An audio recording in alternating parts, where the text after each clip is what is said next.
طب انت دلوقتي مزنوق ومحتاس ومش عارف تعمل ايه ولا تبدا منين، حاسس بالضغط وقلق وتوتر مستمر وتلوم نفسك ويا ريتني ذاكرت ويا ريتني عملت ويا ريتني ويا ريتني ويا ريتني. السلام عليكم، مفيش وقت، خلينا ندخل في الفيديو على طول.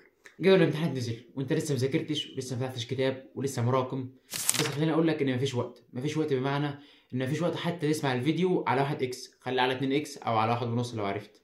انت تقدر في الثلاث شهور دول تبدا وتلم المتراكم اللي عليك، بس خلي بالك من حاجتين مهمين جدا: الوقت والتركيز. الوقت والتركيز، انت محتاج توفر وقت وفي نفس الوقت تكون مركز فيه.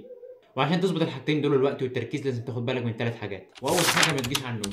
في وقت الامتحانات والزنقه اول حاجه بنيجي عليها النوم عشان نقدر نوفر وقت للمذاكره. تمام، انا معاك، بس بنفقد العامل التاني واللي هو التركيز. كام مره نمت 3 أو 4 ساعات وقمت تذاكر ولقيت نفسك مركز؟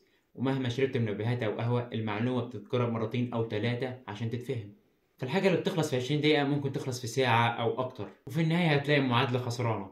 فنام كويس واصحى بدري، نام 8 ساعات ولسه معاك 16 ساعة. ممكن تقولي أنا ما بحبش أذاكر الفجر وبحب أذاكر بالليل، فا I am so sorry، ده مش وقته خالص. أفضل حاجة في الوقت ده إنك تنام بدري وتصحى بدري. تبدأ مذاكرة بدري، ده وقت الامتحان، أنت معود دماغك إنك في الوقت ده مركز وشغال، هيكون أدائك أفضل. وتاني حاجة، اظبط أكلك.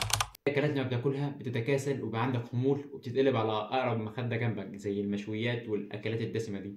في أكلات لما بتاكلها بتحس بباور أو طاقة، وفي أكلات لما بتاكلها بتحس إن أنت بتبقى عايز تنام، فتجنب دي نهائي اليومين دول. الحاجة التالتة، اسمع كلام عمك باريتو. واحد اسمه باريتو بيقول إن 80% من النتائج مسؤول عن 20% من المجهود. بمعنى إن 20% من أي مادة مسؤولة عن 80% من المادة دي في الامتحان. الامتحان هيكون في جزئيات تقيلة ومتكررة، وهي أصلا تمثل 20% من الامتحان. فأنت ركز على 20% دول وخليهم لهم الأولوية في المذاكرة والحل والمراجعة. وهنا يجي سؤال منطقي: إزاي أعرف ال 20% دول؟ فهنا هتروح على امتحانات السنين السابقة أو هتسأل مدرس المادة دي عن الجزئيات اللي ما بتخلاش من الامتحان. ومهما يقول لك أنت نظام جديد وبتاع، فبرضه بيجيبوا برضه جزئيات من الامتحانات السابقة. لو ظبطت الثلاث حاجات دول فانت ان شاء الله ان شاء الله هيكون في فرجه كده.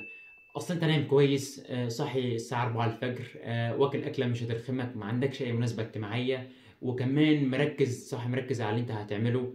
فمعادله ممتازه، انت لو طبقتها ان شاء الله ان شاء الله ربنا هيكرمك.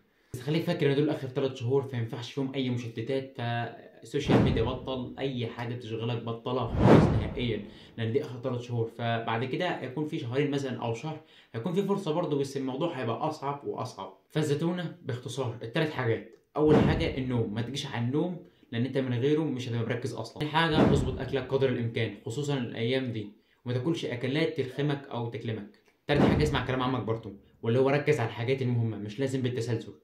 واخيرا ابعد عن اي حاجه تشتتك، واعمل لنا سبسكرايب، عايزين نوصل 500 مشترك يا جماعه.